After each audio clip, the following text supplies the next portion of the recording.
তাদের তাকওয়ার বন্ধু জীবন চলার পথে যারা ছিল, বন্ধুদেরকে সাথে নিয়ে খুশি চিত্তে জান্নাতে ঢোকো। অতএব আমি তোমাদের কাছে ওসিয়ত করে গেলাম, আর কোনো দিন যদি আমি বলতে না পারি, তোমরা কমপক্ষে বলো যে তোমাদের এই ফ্রেন্ডস ক্লাব, তোমাদের এই বন্ধু ক্লাব, তোমাদের এই দোস্ত ক্লাব ইমানের বন্ধুত্ব, বলো ইনশাআল্লাহ। তাকওয়ার বন্ধুত্ব, বলো ইনশাআল্লাহ। গুনাহ থেকে ফেরাবো আমরা ইনশাআল্লাহ, আল্লাহর দিকে ডাকবো আমরা ইনশাআল্লাহ। বলো নওজোয়ান ইনশাআল্লাহ। একটা যুবককে ফিরাইবা, বলো ইনশাআল্লাহ। ফজরের নামাজের জন্য প্রয়োজনে হ্যান্ড মাইক কিনা দুয়ারে দুয়ারে ফজরের নামাজের জন্য ডাকো ইনশাআল্লাহ। দেখবা ফজরের মুসল্লি বাড়বে, ফজরের যুবক বাড়বে, ফজরের কিশোর বাড়বে, মাহাদির সৈনিক বাড়বে, শহীদ শরীফ ওসমান হাদির উত্তরসূরি আবার তৈরি হবে। বাংলার আকাশে কালেমার পতাকা উড়বেই উড়বে ইনশাআল্লাহ, ইনশাআল্লাহ। ইনশাআল্লাহ।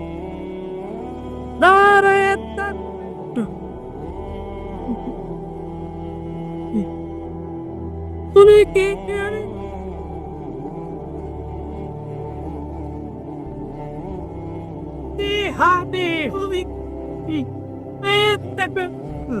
আজকে বাংলাদেশে আলহামদুলিল্লাহ, বাংলাদেশের প্রতিটা স্কুল, কলেজ, ইউনিভার্সিটিতে এই মুহূর্তের খবর হইল, প্রতিদিনকার খবর হইল, যেখানেই যেই কোনো আন্দোলন, যেখানেই যেই কোনো প্রতিবাদ, যেখানেই যেই কোনো বিজয়, যেখানেই যে কোনো সফলতা, প্রত্যেক জায়গায় প্রথম আওয়াজ নারায়ে তাকবীর।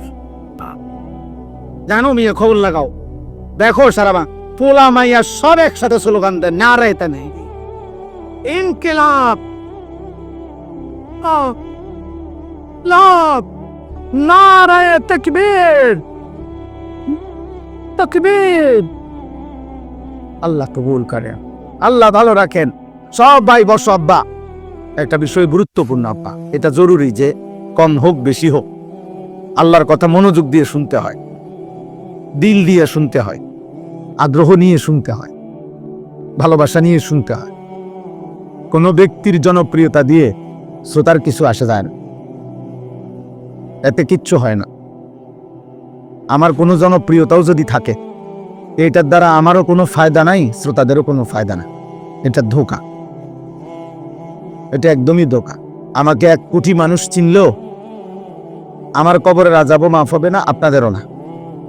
তো কাজে এটা দিয়ে কি হবে? আমাদের কাউসার বলতেছে, আমার সাথে আসছে যে আজ আমি দেখছি আপনি 5 জনের সামনেও বয়ান করছি, আমি একদম পুরা 2 ঘন্টা 4 জন মানুষের সামনেও আমি বয়ান করছি। খালাস, আল্লাহর জন্য বলা, কম না বেশি শ্রোতা, এর মধ্যে সফলতা ব্যর্থতার কিছু নাই। আল্লাহর কথা একজনকে বললেও সওয়াব হয়। নেকি দরকার, আখিরাত দরকার, সওয়াব দরকার। ব্যক্তিগতভাবে আমি কোনো প্রার্থী না, আমার কোনো মার্কা নাই, কোনো মার্কার পক্ষে আমি ন্যূনতম কোনো প্রচারণাও করি না, ঘুরে ঘেরাইও বলি না। তাহলে অতএব আমি জনপ্রিয়তা দিয়ে কি করব? ব্যাপক জনসমর্থন দিয়ে আমি করব কি? এই জন্য ভাই, নওজোয়ান বাবা, প্রত্যেকে ওলামায়ে কেরামের কথার প্রতি মনোযোগী হলে বান। এই বুট বাদাম খাচ্ছেন যারা, এটাও মনোযোগের জন্য ঠিক না। না, এটা হাসির বিষয় না, ফাইজলামির বিষয়, এটা বিবেকের বিষয়। আমি বললাম এটা ফাইজলামি না। হাদিসের মধ্যে কথা স্পষ্ট আছে, সাহাবায়ে কেরাম বলেন, তারা যখন নবীজির সামনে আল্লাহর কথা শুনতেন, মনে হতে যেন ওনাদের শরীরে মাথা নাই। মানে এতটা নীরব, নিস্তব্ধ, এতটা মনোযোগী হইতেন যেন মাথা এক বিন্দু নড়ে না। কোন কোন সাহাবা বর্ণনা করছেন, মনে হইতো যেন আমাদের মাথার উপরে, কাঁধের উপরে আইসা পাখি বসছে। আমরা এভাবে নীরব থাকতাম, কোনো নড়াচড়া নেই। ইচ্ছে করলে পাখি এসে বসতে পারত, এতটা মনোযোগ দিতেন। শতভাগ মনোযোগ এবং আন্তরিকতা মানুষ বদলায়। আমার জীবনে আমি এই আল্লাহর দয়ায় কম বেশি যেটুকু ওয়াজের তৌফিক আল্লাহ দিছে, আজ 21 বছর, এই 21 বছরের ভিতরে আমি বহু ছেলে, বহু মানুষ দেখছি, আলহামদুলিল্লাহ, মনোযোগী ছিল, কথা শুনছে, ধীরে ধীরে আল্লাহ জিন্দেগি বদলায় দিছে। আর এই অমনোযোগী, গাফেল, ফালতু মানুষ, এ ফালতুই রয়ে গেছে, বুড়ো হয়ে গেছে, বাঁকা হয়ে গেছে, কিন্তু অসভ্য অভ্যাস এখনো যায় না। বদভ্যাস যায় না, কোনো পরিবর্তন নেই। কেন? কলিজা খুললে দেখা যাবে হৃদয়ে আল্লাহর কথা শুনবার, গ্রহণ করার কোনো মানসিকতাই ছিল না, যার কারণে কোনোদিনও পরিবর্তন হয় না, বদলায় না। একটা 1 বছরের বাচ্চা সে যদি একটা ছোট্ট পুকুরে পানিতে একটা 1 বছরের বাচ্চা, মাসুম বাচ্চাও যদি একটা ঢিল মারে, ছোট্ট ঢিল, বাচ্চাটাই ছোট, ঢিলটাও তো ছোটই হবে, এই একটা ছোট্ট ঢিল মারলেও ওই পানিটা একটু হলো নড়ে। আর এটা কেমন মানুষ? খোদার 1 বছরে প্রতিদিন 5 ওয়াক্ত নামাজের আজান হয়, একদিনও 5 ওয়াক্ত নামাজ পড়ে না। এটা কেমন মানুষ? এটা তো আসলে মানুষ না, এটা মানুষ রূপী এক ধরনের জানোয়ার।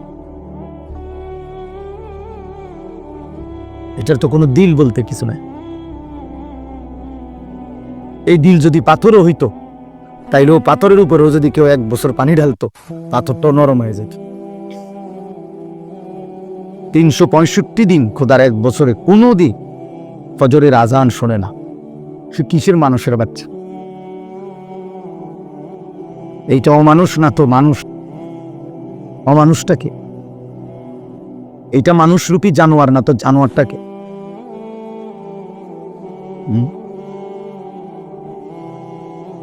এই জন্য বললাম বেটা, মানুষ হোক, ইনসান হোক, আত্ম উপলব্ধি শেখো। এ হুড়াহুড়ি, লাফালাফি, ফালাফালি, মোবাইল, ভিডিও, ছবি, বেডা বেডি, চটপটি, বুট বাদাম, খেলতামাশা, এটা পাগল ছাগলের জীবন, মাতাল প্রতিবন্ধীর জীবন। বাবা, জীবনের কোনো আগা নাই, মাথা নাই, রাত নাই, দিন নাই, ইজ্জত নাই, সম্মান নাই, ভদ্রতা নাই, আখলাক নাই, পছন্দ অপছন্দ বলতে কিছু নাই, উচিত অনুচিত বলতে কিছু নেই। যেখানেই মন চাইছে আমার মতো আমি। এখানে বয়স্ক বাবা আছে, চাচা আছে, আলেম আছে, দিনদার মানুষ আছে, এখানে আমার এই কাজটা মানাবে কিনা এতটুকু বিবেক, বুদ্ধি, বিবেচনা বোধ অনেকের ছেলে পেলে তোমাদের মধ্যে নাই। তুমি তোমার মতোই চলতেছ। তোমার চুল, তোমার চেহারা, একজন ভাবা উচিত একজন আলেম দেখলে কি মনে করবে, একজন বয়স্ক বাবা, চাচা, দাদারা দেখলে কি মনে করবে, মা চাচিরা দেখলে কি মনে করবে। তোমার মুখের এই বিশ্রী গালি, মাত্র 14 বছর 16 বছর বয়সে এমন নোংরা গালি এক বন্ধু আরেক বন্ধুকে দেয়, কুত্তাও এমন কথা কয়। এটা বন্ধুত্ব হলো? বন্ধু আবার বন্ধুরে গালি দেয় কেন? বন্ধু আবার বন্ধুর ফাঁসাপ লাথি দেয় কেন? বন্ধু আবার বন্ধুর বোনকে নিয়ে অসভ্য কথা বলে কেন? কিভাবে সম্ভব যদি মানুষ হইতো? এজন্য ভাইয়া মনে রাখো বাবা, যে যেখান থেকে আসো ভাইব, জীবনের অর্থ কিন্তু শুধু উপভোগ না, জীবনের অর্থ শুধু উল্লাস না, জীবন মানে উপভোগ, জীবন মানে লজ্জাস্থান না, যে লজ্জাস্থানের চাহিদা পূরণ, শাহওয়াত, এরই নাম জিন্দিগি। না, এটা জীবন না, এটা কোনো মানুষ না। মানুষ তাকে বলে বিবেক বুদ্ধি যার কাজ করে, উপলব্ধি যার আছে, পার্থক্য শক্তি যার মধ্যে আছে, অর্থাৎ এটা সত্য, এটা মিথ্যা, এটা উচিত, এটা অনুচিত, এটা করণীয়, এটা বর্জনীয়, এটা হালাল, এটা হারাম, এটা আদেশ, এটা নিষেধ, এই পার্থক্য শক্তি। এটা মা, একে দেখা যাবে, এটা আমার বোন, একে দেখার অনুমতি আছে, এটা আমার স্ত্রী, একে দেখার অনুমতি আছে, এটা ভিন নারী, এটা অন্য মহিলা, আমার দেখার অনুমতি নাই। এই পার্থক্য শক্তি যার মধ্যে আছে, এটা আমার উপার্জনের টাকা, এটা নেওয়া জায়েজ আছে, এটা সুদের টাকা, এটা নেওয়া আমার জন্য জায়েজ নাই। এই যে পার্থক্য শক্তি, হালাল হারাম, এটা কুকুর, এটা খাওয়া জায়েজ নাই, এটা ছাগল, এটা গোশত খাওয়া জায়েজ, এই যে পার্থক্য, এইটুকু শক্তি খোদার কসম যার মধ্যে নাই, এই বিবেচনা বোধ, পার্থক্য শক্তি, অমানুষ না, ও জানো। আমি বল পরে জানোয়ার বল, আরো যদি ভয়ঙ্কর বলতে হয় তো এই আচরণ কুত্তার আচরণ। এই জন্য নিয়ম হলো বইতে আছে, কুকুর যেই কোনো ফেলে দেওয়া জিনিসের মুখ দেয়, কুত্তার স্বভাবের, যেই কোনো ফেলে দেওয়া জিনিস মুখ দেয়। তাহলে তোমরা যারা যেই কোনো নারী দেখো, তোমার জন্য এটা হালাল না হারাম তার কোনো বাস বিচার নেই। মুসলমান না কাফের, হিন্দু না বুদ্ধ, ইহুদি না খ্রিস্টান, এত কিছুর দরকার নাই। আমি সব দেখি, আমি এই স্বভাব কুকুরের সব কিতাবে আছে, আমরা পড়ছি। বাঘের স্বভাব, বাঘ প্রাণীর মধ্যে সে কখনো এমনি ফেলে রাখা গোশত মুখ দেন। জঙ্গলের বাঘ নিজের শিকার করা গোশত ছাড়া সে খায়। এটা তার আত্মমর্যাদা, আত্মসম্মান, এটা তার প্রেস্টিজ। এই জন্য আমি এটা কখনোই আহামরি কিছু মনে করি। অনেক ছেলে হইছে, কম হইছে, বেশি হইছে, অনেক মানুষ হইছে, না হইছে, হইলেই কি না হইলেই কি, হইলেই কি আর না হইলেই কি। আমি তো এটা ইয়াকিনের সাথে বিশ্বাস করি, একজনের কাছে আল্লাহর কথা বললে সওয়াব হয়, সওয়াব হয়। যদি একজনও না থাকে, নিজের সাথে নিজে বোঝাপড়া করলেও খোদার কসম সওয়াব হয়। আমি যদি আমার সাথেও বোঝাপড়া করি, অলতানজুর নাফসুম মা কদ্দামাত লিগাদ, এটা কোরআনের আয়াত। আল্লাহ বলে প্রত্যেকটা প্রাণ প্রত্যেকেই পৃথক পৃথক, লক্ষ্য করো, হিসেব করো, আজ দুনিয়া থেকে আগামীকালকের আখিরাতের জন্য তুমি কি পাঠিয়েছো, তুমি তোমার লগে হিসাব পাই। তাহলে বুঝা গেল, আমি যদি আমাকে নিয়েও বলি, আমি যদি আমার হিসাব করি, আজ 5 ওয়াক্ত নামাজ জামাতে পড়ছি কয়টা, জামাতে পড়ি নাই কত, প্রথম রাখা তাকবীর উলা পাইলাম কয়টা, পাইলাম না কয়টা। আচ্ছা, আমি আজকে এশার নামাজ 1 রাকাত পাইছি, এখন ওইখানে উজু করে যাইতে যাইতে দেরি হয়ে গেছে। তাহলে আমার এটা উপলব্ধি হলো যে না, আগামীকাল আমাকে চেষ্টা করতে হবে এশার নামাজ যেন আমার তাকবীর উলা ফৌত না, ছুটে না যায়। তাহলে আমি যদি আমার সাথেও বোঝাপড়া করি, এটাও নেক, এটার মধ্যেও স্বভাব আখিরাত। হাসিবু ক্বাবলা আন তুহাসাবু, আল্লাহ নবী সাল্লাল্লাহু আলাইহি ওয়াসাল্লাম বলছেন, আপনারা বসেন, বসলে ভালো হবে দোস্ত, বসলে ভালো হবে। নওজোয়ান ভাই, তোমরা একটু আগায় বসো, এই 1 বিঘত জায়গা, 1 বিঘত প্রত্যেকে আগায় বসো, সওয়াব হবে। তোমার আসার দ্বারা একজনও যদি বসতে পারে পিছনে, তোমার নেকি হবে। আমি বললাম যে কষ্ট করবেন আপনি, ওর পুরা নেকিটাও আপনি পাবে, সওয়াব হবে ইনশাআল্লাহ। মাশাআল্লাহ, মাশাআল্লাহ। যার যার মোবাইল হেফাজত করে, না না এটা জরুরি, মোবাইল হেফাজত করো ভাই, সামানের হেফাজত এটা জরুরি। তো বলতেছিলাম, আমি এটাই বলতে চেয়েছিলাম, রাসূলুল্লাহ সাল্লাল্লাহু আলাইহি ওয়াসাল্লাম বলছেন, হাসিবু ক্বাবলা আন তুহাসাবু, আল্লাহ তোমার হিসাব নেওয়ার আগে উম্মত তুমি তোমার হিসাব নাও, তোমার হিসাব তুমি কর, তুমিই তো বুঝো কোনটা হালাল কোনটা হারাম, কোনটা আদেশ কোনটা নিষেধ। আল্লাহ নবী সাল্লাল্লাহু আলাইহি ওয়াসাল্লাম বলছেন, আল হালালু বাইয়িন ওয়াল হারামু বাইয়িন। নবীজি বলছেন, উম্মত আমি হালাল যা স্পষ্ট বলেছি, হারাম যা স্পষ্ট বলেছি, কোন কিছু আমি রাসূল 1 বিন্দু অস্পষ্ট অগোছালো আমি রেখে যাইনি। তারাকতুকুম মুহাজ্জাতান বাইদা, আল্লাহ নবী সাল্লাল্লাহু আলাইহি ওয়াসাল্লাম বলেন, সকালের সূর্য যখন আলোকিত হয়, ফর্সা সূর্য যখন পূর্ণ উঠে, এমন একটা সূর্য যেই সূর্যের আলোতে 1 বিন্দু মেঘ, বৃষ্টি, আবসা, অন্ধকার, কুয়াশা কিচ্ছু নাই, একদম ফকফকা, মানে কোনো স্পট নাই আলোর মধ্যে, একদম পূর্ণ আলো। আল্লাহ নবী সাল্লাল্লাহু আলাইহি সাল্লাম বলেন, 23 বছরে উম্মত আমি ইসলাম নামে এমন একটা আলোর সামনে তোমাদেরকে রেখে গেল, যে আলোতে কোনো মেঘ নেই, যে আলোতে কোনো দাগ নেই, যে আলোতে কোনো কুয়াশা নেই, যে আলোতে কোনো অস্পষ্টতা নেই, যে আলোতে কোনো আড়াল নেই, একদম পরিষ্কার। জীবন চলার প্রত্যেকটা বাঁকে আমি নবী সাল্লাল্লাহু আলাইহি সাল্লাম এভাবে বলে গেছি, কোনো বিষয় অস্পষ্ট, অগোছালো, অপরিষ্কার, অপরিচ্ছন্ন, দুর্বোধ্য, কঠিন বলে যায়নি। সব ক্লিয়ার করে গেছে। লাইলুহা কান্নাহারিহা। নবী সাল্লাল্লাহু আলাইহি ওয়াসাল্লাম বলছেন, উম্মত, আমি তোমাদের জন্য রাত অন্ধকারকে দিনের আলোর মতো রেখে গেছি। অর্থাৎ গভীর রাতে একাকিত্বে যত রকমের প্রয়োজন মাসআলা হইতে পারে, জরুরত, সব আমি বলে গেছি। মানুষের টয়লেট বাথরুম একাকী বিষয়, টয়লেট বাথরুমের বিষয়টি। মানুষের রাত্রিবেলার ঘুম তার এটা পৃথক অন্ধকারের বিষয়। মানুষের স্বামী স্ত্রীর সম্পর্ক গোপন বিষয়। আল্লাহ নবী সাল্লাল্লাহু আলাইহি ওয়াসাল্লাম বলেন, সেই কথাগুলো আমি শতভাগ স্পষ্ট বলে গেছি, অস্পষ্ট রাখিনি, একদম পরিষ্কার বলছি।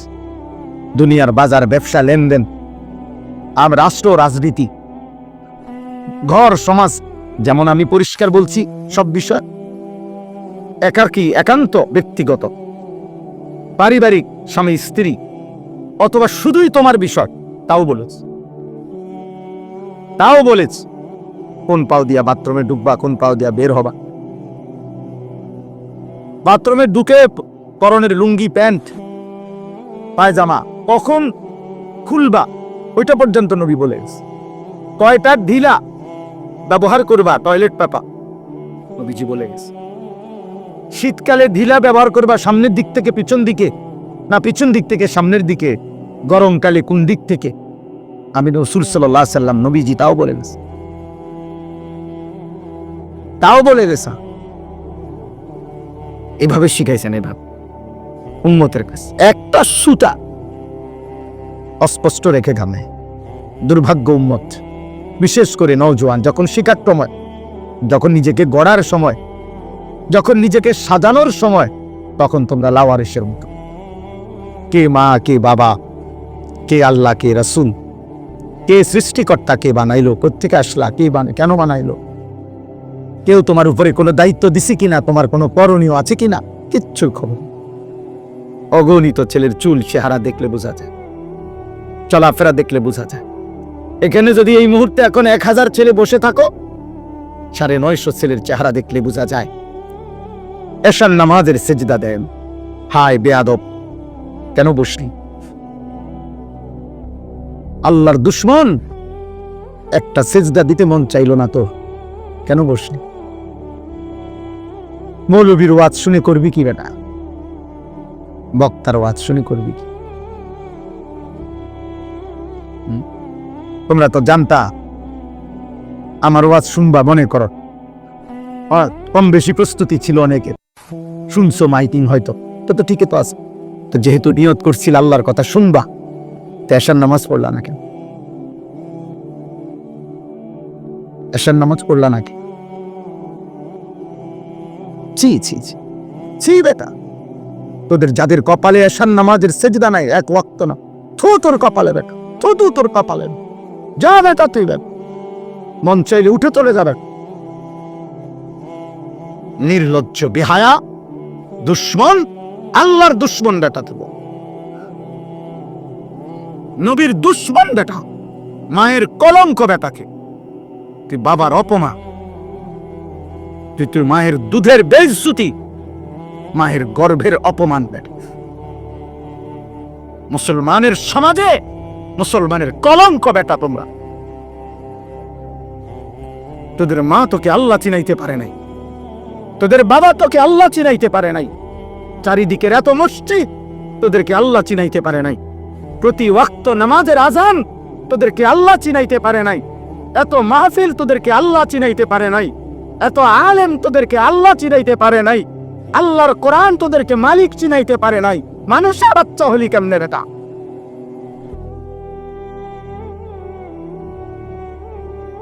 ওই হাসে, দেখেন ওই হাসে, ও বুঝছে আমারই কইতেছে।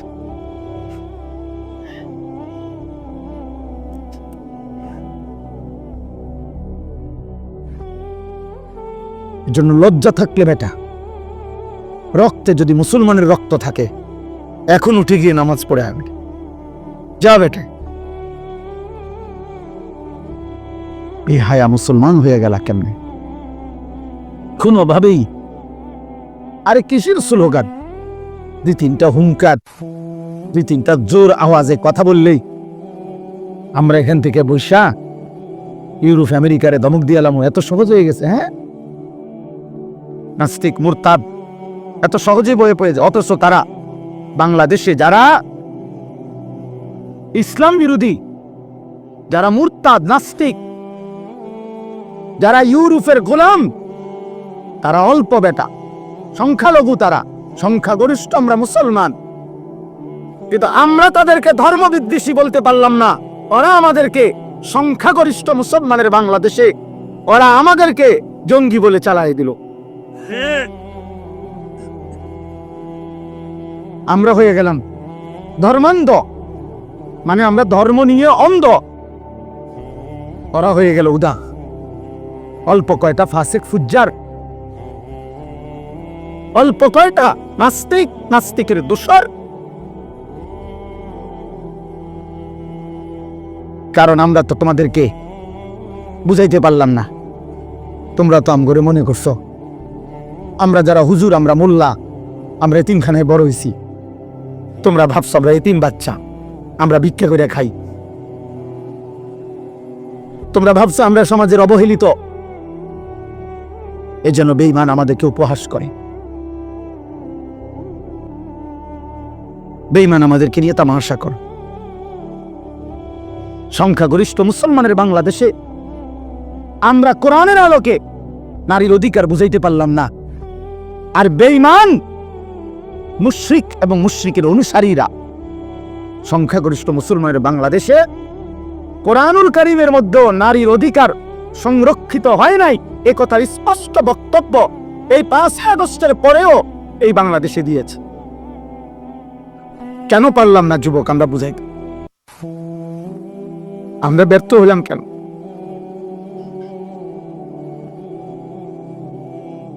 এই জাতির সংখ্যাগরিষ্ঠ মুসলমান, অথচ আমরা প্রত্যেকের জবান দিয়ে আল্লাহর কোরআন তেলাওয়াত করাইতে পারলাম না কেন?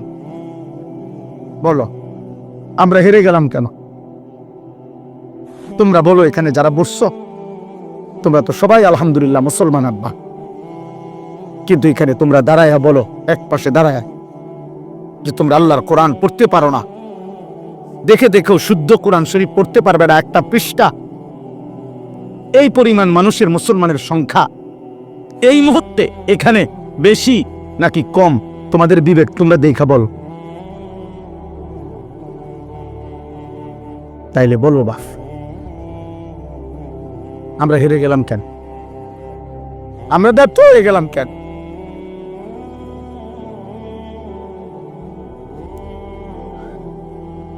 বেঈমান তোমাদেরকে নারী দেখায়া কিনে ফেলছে, বেঈমান তোমাদেরকে উলঙ্গ ছবি দেখায়া ভুলাইয়া দিছে, বেঈমান তোমাদেরকে একটা সামান্য চুলের ফ্যাশন দেখাইয়া ভুলাইয়া দিছে, বেঈমান তোমাদেরকে একটা 12,000 টাকার মোবাইল দেখাইয়া ভুলাইয়া দিছে।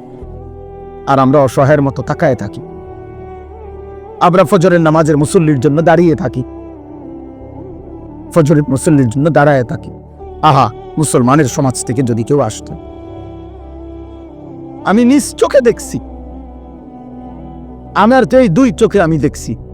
সারা রাত জার্নি করে আমি এক জায়গায় মাহফিলে যাওয়ার পথে ফজরের নামাজের জন্য মসজিদে ঢুকছি, ইমাম সাহেব একা দাঁড়ায় আছে, কোনো মুসল্লি নেই,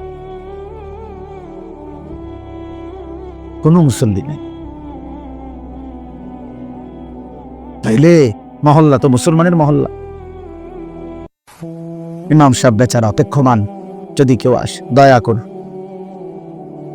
যদি কেউ দয়া করে আসে। আহা,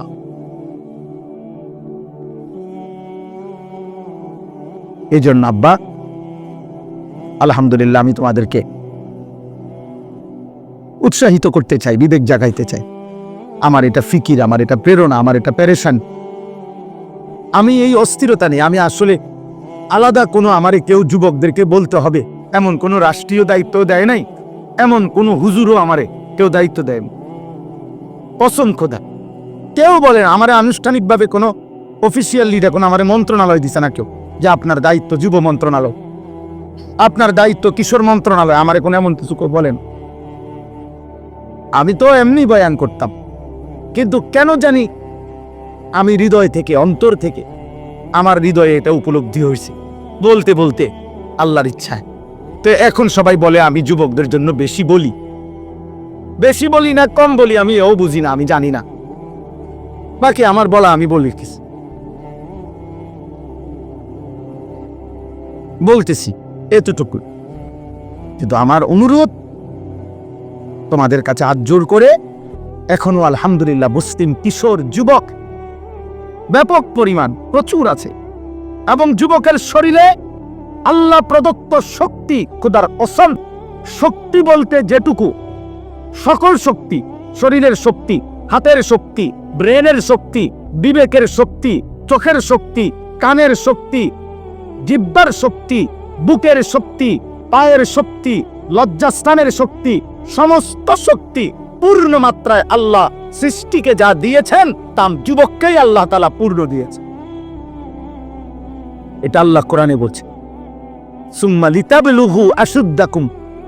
আল্লাহ বলেন আমি তোমাদেরকে পূর্ণ শক্তিতে শিশু অবস্থা থেকে পৌঁছিয়ে দিয়েছি, মানে যৌবন। তাফসীরে আছে আল্লাহ বলছে মানুষের হায়াতকে আমি তিনটা অবস্থা ভাগ করছি। প্রথম দুর্বল, তারপরে শক্তি, তারপরে দুর্বল।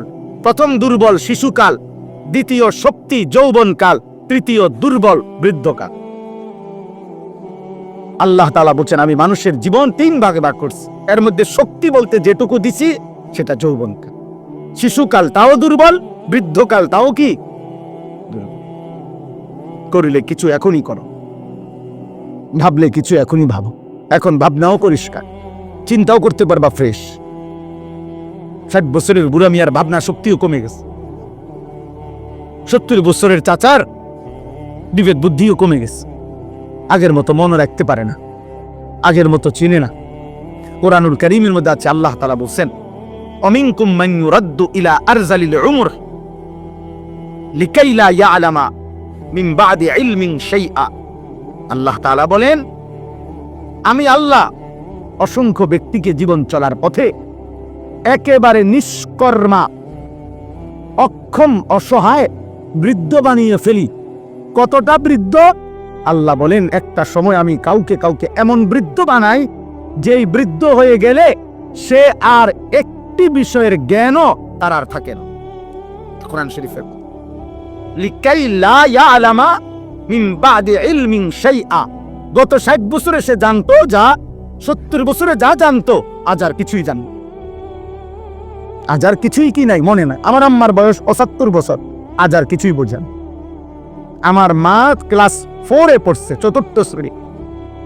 এই 4র্থ শ্রেণী পড়ুয়া মায়ের আলহামদুলিল্লাহ ফিকিরে, মেহনতে সংসারটা মা কষ্ট করে আব্বার সাথে, আমরা 5 ভাই 3 বোন, আলহামদুলিল্লাহ 8 জন ভাই বোনকে দিন শিখাইছে। 5 ভাই আলেমে দিন হইছে। এই ক্লাস 4 পড়ুয়া মারফুতাম, আমার আম্মা 5 পাস করে নাই। তো আমি বুঝাইলাম সেই মা এখন কিছু বোঝে, বয়স হয়ে গেছে। আমাদের আল্লামা মুফতি আমজাদ হোসেন সাহেব, গতকালকে আমি ওনার বাড়ির মাহফিলে বয়ান করছি, গত রাতে ওনার ঘরে খানা খাইছি, মানে ওনার গ্রামের বাড়ি।